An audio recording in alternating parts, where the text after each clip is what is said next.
As a diehard Buffy the Vampire Slayer fan, I rewatch the iconic series at least once a year, but there's one episode one skip every time.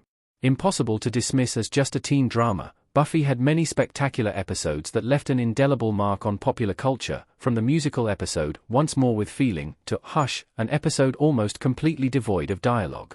But, like with many shows that are several decades old, there are some harsh realities of rewatching Buffy the Vampire Slayer. The series' dated VFX are easy enough to overlook, but when it comes to Xander's blatant misogyny or Buffy's often ignorant approach to mental health, not so much. However, one particular episode reigned supreme as the show's most problematic. I love Buffy, but I can never rewatch Seeing Red. Spike's assault on Buffy is beyond disturbing. A tearful Buffy glaring at an off-screen Spike in Buffy the Vampire Slayer Seeing Red. Buffy Season 6 is dark enough, but Episode 19, Seeing Red, takes the show to a whole new level. After Buffy ends her toxic sexual relationship with Spike, he's desperate not to lose her. In a disturbing attempt to convince her that she reciprocates his love, Spike shows up at Buffy's home and forces himself on her. With Buffy being badly injured, Spike's assault nearly turns into a rape, though she's able to fight him off.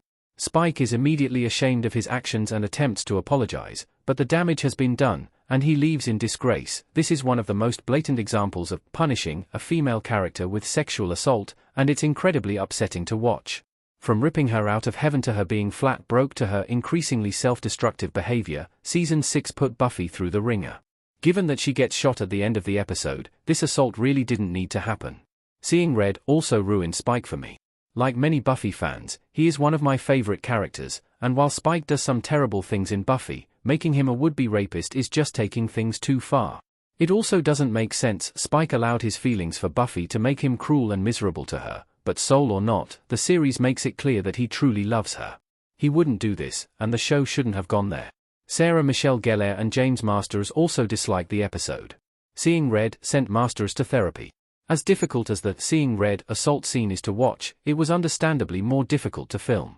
Spike actor James Masters called shooting it the darkest professional day of my life, and revealed that the scene sent him to therapy via Deadline. The actor acknowledged how problematic the fandom found it to be, and that he pushed back on including it in the show because of how it could affect the viewers.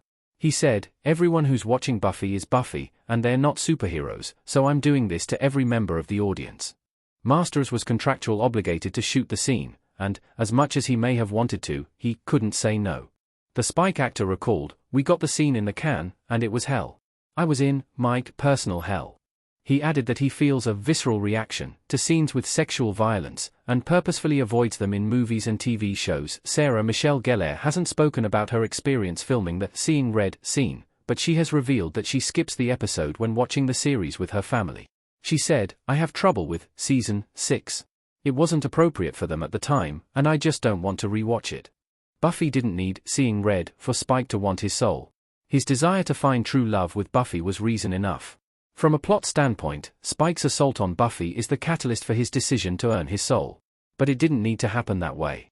All season long, Spike has mistreated Buffy in a twisted way of getting even for her using him for sex while not loving him back, and his behavior in the previous episode could have been enough to make him realize he needed a soul for it to work with Buffy. After Buffy makes the mature decision to end their sexual relationship, Spike is at an all-time low, and he seeks refuge in an intimate night with Anya, who's still heartbroken over Xander leaving her at the altar.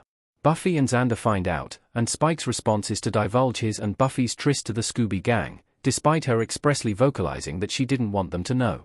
That could have been motivation enough for Spike to realize he's emotionally destroying the woman he claims to love, and send him on the quest for his soul in order for him to truly be worthy of her love. Rather than an assault, Spike could have gone to Buffy's to apologize, and when she refuses to accept, the vampire realizes what he has to do. This wouldn't have changed the course of the series at all, because the assault is only briefly touched on again, with Buffy confessing her love to Spike in the Buffy the Vampire Slayer series finale. Ultimately, Buffy and Spike deserved better, as did the actors and the audience.